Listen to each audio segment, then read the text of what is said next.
নমস্কাৰ আপোনালোকক পুনৰবাৰ ডিজিটেল ষ্টাডি চেনেলৰ অন্যটি ভিডিঅ'লৈ আপোনালোকক স্বাগতম জনাইছোঁ। আজিৰ এই ভিডিঅ'টিত আপোনালোকৰ মাজলৈ কেইটামান সাধাৰণ জ্ঞানৰ কুৱেশ্যন এনসাৰ লৈ আহিছোঁ আৰু এই কুৱেশ্যন এনসাৰসমূহ আপোনালোকক আগন্তুক আহি থকা বিভিন্ন প্ৰতিযোগিতামূলক পৰীক্ষাসমূহত সহায় কৰিব। গতিকে আপোনালোকে ভিডিঅ'টো সম্পূৰ্ণৰূপে চাব। আজিৰ ভিডিঅ'টিৰ প্ৰথমটো কুৱেশ্যন হৈছে অসমৰ মণিকোট পাহাৰত অৱস্থিত মন্দিৰটোৰ নাম কি? অপশ্যনৰ ভিতৰত শুদ্ধ উত্তৰটি হৈছে option number D Hayagriva Madhav মন্দিৰ। মনত ৰাখিব হয়গ্ৰীৱ মাধৱ মন্দিৰ মণিকোট পাহাৰত অৱস্থিত। নেক্সট কুৱেশ্যনটি আছে নীলমণি ফুকনক কোন চনত জ্ঞানপীঠ বঁটাৰে পুৰস্কৃত কৰিছিল? অপশ্যনৰ ভিতৰত শুদ্ধ উত্তৰটি হৈছে অপশ্যন নম্বৰ চি 2021 চনত। মনত ৰাখিব 2021 চনত নীলমণি ফুকনক জ্ঞানপীঠ বঁটাৰে পুৰস্কৃত কৰিছিল। নেক্সট কুৱেশ্যনটি আছে ব্ৰহ্মপুত্ৰ নদীৰ বৃহত্তম উপনদীখনৰ নাম কি? অপশ্যনৰ ভিতৰত শুদ্ধ উত্তৰটি হৈছে অপশ্যন নম্বৰ চি সোণশিৰি।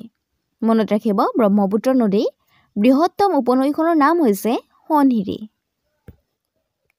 নেক্সট কুৱেশ্যনটি আছে অসম ৰাজ্যখন কেতিয়া গঠিত হৈছিল?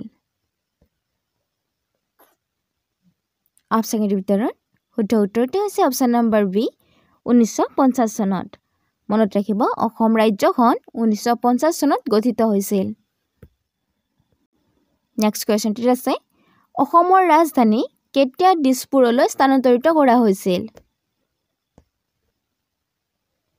অপশ্যনৰ ভিতৰত শুদ্ধ উত্তৰটি হৈছে অপশ্যন নম্বৰ চি 1973 চনত। মনত ৰাখিব 1973 চনত শ্বিলঙৰ পৰা দিছপুৰলৈকে অসমৰ ৰাজধানী স্থানান্তৰিত কৰা হৈছিল। নেক্সট কুৱেশ্যনটি আছে অসমৰ আটাইতকৈ ডাঙৰ ৰাষ্ট্ৰীয় উদ্যানখনৰ নাম কি? অপশ্যনৰ ভিতৰত শুদ্ধ উত্তৰটি হৈছে অপশ্যন নম্বৰ এ কাজিৰঙা ৰাষ্ট্ৰীয় উদ্যান। মনত ৰাখিব অসমৰ আটাইতকৈ ডাঙৰ ৰাষ্ট্ৰীয় উদ্যানখন হৈছে কাজিৰঙা ৰাষ্ট্ৰীয় উদ্যান। নেক্সট কুৱেশ্যনটি আছে তলত উল্লেখিত কৰা ৰামছাৰ স্থানৰ ভিতৰত কোনটো হ্ৰদ ভাৰতৰ আটাইতকৈ দীঘল হ্ৰদ? অপশ্যনৰ ভিতৰত শুদ্ধ উত্তৰটি হৈছে অপশ্যন নম্বৰ এ ভেম্বনাথ হ্ৰদ। মনত ৰাখিব ভাৰতবৰ্ষৰ ৰামছাৰ স্থানৰ ভিতৰত আটাইতকৈ দীঘল হ্ৰদটো হৈছে ভেম্বনাথ হ্ৰদ। নেক্সট কুৱেশ্যনটি আছে ভাৰতৰ আটাইতকৈ ডাঙৰ ৰামছাৰ ছাইট কোনটো?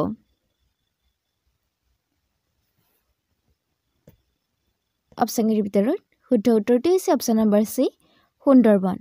মনত ৰাখিব ভাৰতৰ আটাইতকৈ ডাঙৰ ৰামছাৰ ছাইটটো হৈছে সুন্দৰবন। নেক্সট কুৱেশ্যনটি আছে তলৰ কোনটো জলাশয় ভাৰতৰ আটাইতকৈ সৰু? অপশ্যনৰ ভিতৰত শুদ্ধ উত্তৰটি হৈছে অপশ্যন নম্বৰ চি ৰেণুকা জলাশয়। মনত ৰাখিব ভাৰতৰ আটাইতকৈ সৰু জলাশয়টো হৈছে ৰেণুকা জলাশয়। নেক্সট কুৱেশ্যনটি আছে ভাৰতৰ প্ৰথম ৰামছাৰ ছাইট কোনটো? অপশ্যনৰ ভিতৰত শুদ্ধ উত্তৰটি হৈছে অপশ্যন নম্বৰ এ চিল্কা হ্ৰদ। মনত ৰাখিব ভাৰতৰ প্ৰথম ৰামছাৰ ছাইটটো হৈছে চিল্কা হ্ৰদ। ইয়াৰ লগতে আপোনালোকে মনত ৰাখিব অসমৰ ৰামছাৰ ছাইট এটাই আছে আৰু সেইটো হৈছে দীপৰ বিল। মনত ৰাখিব অসমৰ ৰামছাৰ ছাইটটো হৈছে দীপৰ বিল। নেক্সট কুৱেশ্যনটিত আছে কোনখন ঠাই চৰাইৰ ৰহস্যজনক আত্মহত্যাৰ বাবে বিখ্যাত? অপশ্যনৰ ভিতৰত শুদ্ধ উত্তৰটি হৈছে অপশ্যন নম্বৰ চি জাতিংগা। মনত ৰাখিব জাতিংগা ঠাইখন চৰাইৰ ৰহস্যজনক আত্মহত্যাৰ বাবে বিখ্যাত। কুৱেশ্যনটিত আছে কোনে প্ৰথম শংকৰদেৱ বঁটা লাভ কৰিছিল? অপশ্যনৰ ভিতৰত শুদ্ধ উত্তৰটি হৈছে option number B Kirtinath Hazarika. মনত ৰাখিব কীৰ্তিনাথ হাজৰিকাই প্ৰথমে শংকৰদেৱ বঁটা লাভ কৰিছিল। নেক্সট কুৱেশ্যনটিত আছে মাউণ্ট এভাৰেষ্ট শৃংগ আৰোহণ কৰা প্ৰথমজন অসমীয়া ব্যক্তি কোন?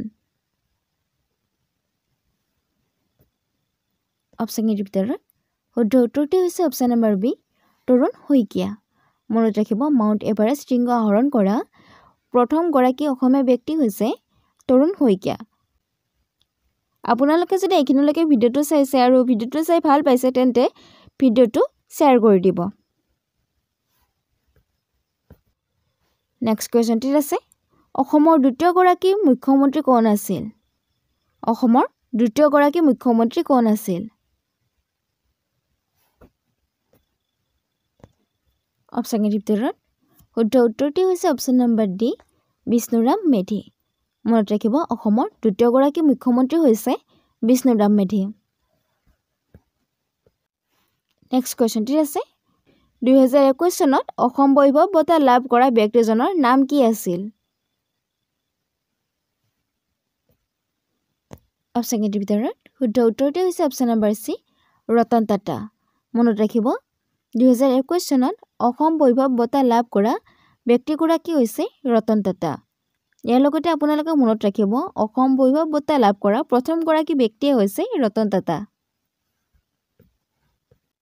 নেক্সট কুৱেশ্যনটিত আছে অসম সাহিত্য সভাৰ 2020 বৰ্ষৰ অধিৱেশনৰ সভাপতি কোন আছিল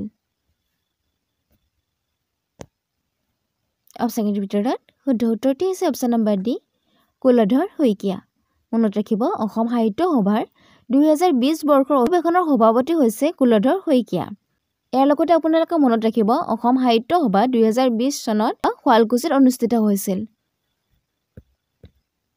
নেক্সট কুৱেশ্যনটিত আছে অসম সাহিত্য সভাৰ আদৰণি গীতটোৰ নাম কি অপশ্যনৰ ভিতৰত শুদ্ধ উত্তৰটি হৈছে অপশ্যন নম্বৰ চি চিৰ চিনেহী মোৰ ভাষা জননী মনত ৰাখিব অসম সাহিত্য সভাৰ আদৰণি গীতটো হৈছে চিৰ চিনেহী মোৰ ভাষা জননী নেক্সট কুৱেশ্যনটিত আছে ব্ৰহ্মপুত্ৰৰ ওপৰত নৰনাৰায়ণ সেতুৱে কোন দুখন জিলাক সংযোগ কৰিছে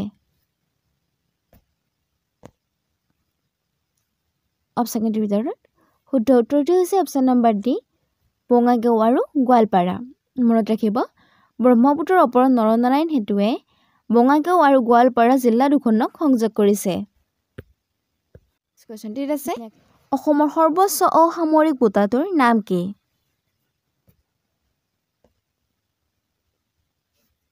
অপশ্যনৰ ভিতৰত শুদ্ধ উত্তৰটি হৈছে অপশ্যন নম্বৰ চি অসম বৈভৱ মনত ৰাখিব অসমৰ সৰ্বোচ্চ অসামৰিক বঁটাটো হৈছে অসম বৈভৱ কুৱেশ্যনটিত আছে অসমৰ চাহ জনগোষ্ঠীয়ে পালন কৰা উল্লেখনীয় উৎসৱটোৰ কি অপশ্যনৰ ভিতৰত শুদ্ধ উত্তৰটি হৈছে অপশ্যন নম্বৰ বি টুচু পূজা মনত ৰাখিব অসমৰ চাহ জনগোষ্ঠীয়ে পালন কৰা উল্লেখনীয় উৎসৱটি হৈছে টুচু পূজা